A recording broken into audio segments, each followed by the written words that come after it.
नमस्कार। इस वीडियो में आप सभी का बहुत बहुत स्वागत है। मेरा नाम कमल कुमार है। इस वीडियो में मैं आपको दिखाऊंगा कि दो वेदर मॉडल किस प्रकार से अलग अलग प्रेडिक्शन कर रहे हैं। एशियन वेदर मॉडल और जीएप्स वेदर मॉडल। ये जो मॉडल आप देख रहे हैं ये एशियन वेदर मॉडल है।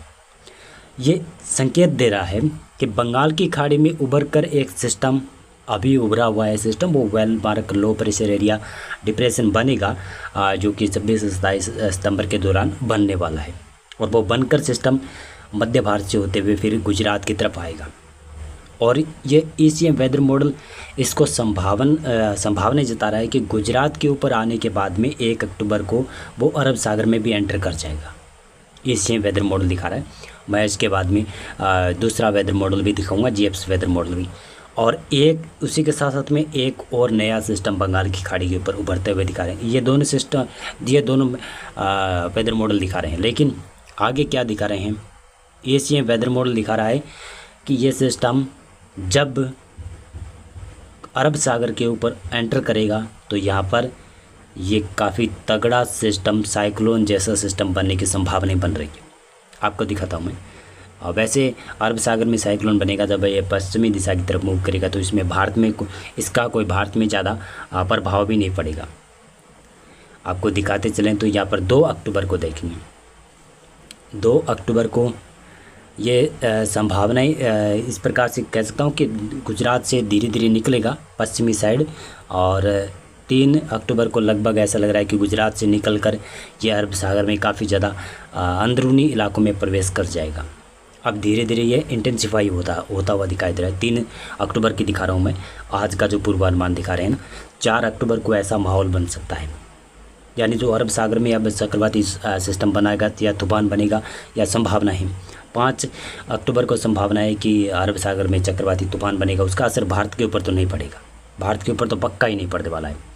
और एशियन वेदर मॉडल दिखा रहा है कि 6 अक्टूबर के आसपास ये ओमान यमन के आसपास जाकर ख़त्म हो जाएगा। और अब आपको मैं जीएप्स वेदर मॉडल दिखाता हूँ।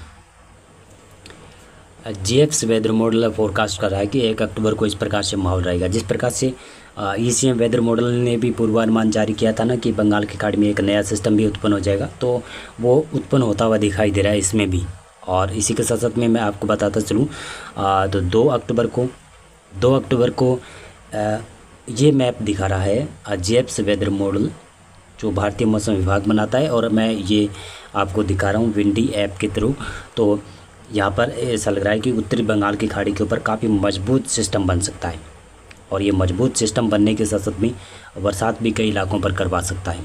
ये जीएप्स वेदर मॉडल है। अक्सर ज़्यादा लोग इसी की अच्छा मानते हैं, लेकिन एशियन वेदर मॉडल भी अपना पूर्वानुमान जारी करता है। 3 अक्टूबर को कैसा माहौल, कैसे संभावनाएं।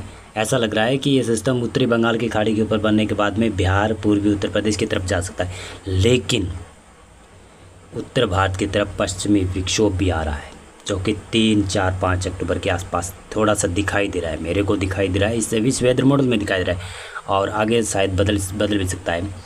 और मैं बताता चलूँ तो 4 अक्टूबर और ये वेदर मॉडल जीएप्स वेदर मॉडल है जो कि संभावना नहीं जता रहा है कि कोई भी साइक्लोन बनने की संभावना ही नहीं है। और वैसे भी भारतीय मौसम विभाग भी बता रहा है कि कोई साइक्लोन बनने की स्थिति अभी उत्पन्न नहीं हुई है। केवल लो प्रेशर वेलमार्क डिप्रेशन तक सिस्टम बन सकते हैं। हाँ, दक्षिणी चीन सागर के ऊपर तो बड़े बड़े तूफान बनने की संभावना है। आप देख सकते हैं दक्षिणी चीन सागर के ऊपर उत्तर पूर्व हो रही है। और मैं बताऊँ तो उत्तर भारत के क्षेत्रों में पश्चिमी विक्षोभ का प्रभाव वैसे शायद 5 अक्टूबर के बाद में देखने को मिलेगा। और आप इस मैप में खुद भी देख सकते हैं किस प्रकार से अरब सागर की हवाएं उत्तर भारत की तरफ पहुंच रही है, पूर्वी हवाएं भी पहुंच रही है और सर्कुलेशन भी बन रहा है हल्का। तो इसकी वजह से फिर से शायद ऐसा लग रहा है कि पंजाब हरियाणा में अब मानसून जाने के बाद में पोस्ट मानसून सीजन की पहली बरसात अक्टूबर माह में भी देखने को मिलने लगी। पहले सप्ताह में, दूसरे सप्ताह में उत्तर भारत के कुछ भागों पर बरसात की संभावना है।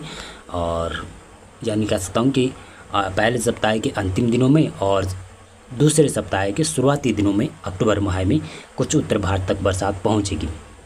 लेकिन जो सिस्टम बनने वाले हैं उसका ज़्यादा प्रभाव, ज़्यादा तगड़े सिस्टम बनने वाले हैं उसका प्रभाव ज़्यादा पूर्वी भारत, मध्य भारत तक ही सीमित रहेगा।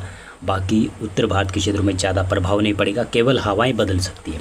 हवाएं जो बदलेगी 26-27 सितंबर के आसपास धीरे धीरे हवाओं में परिवर्तन आएगा, कभी उत्तरी, कभी उत्तर पूर्वी और धीरे धीरे दक्षिण पूर्वी हवाएं तो चलेगी। लेकिन बरसात वाली इंटेंसिटी पंजाब, हरियाणा, राजस्थान के पश्चिमी साइड अभी नहीं नज़र आ रही है। 3 अक्टूबर तक कह सकता हूँ कि मौसम शुष्क रहेगा। 3 अक्टूबर के बाद में कुछ मौसम में गड़बड़ होने लगेगा।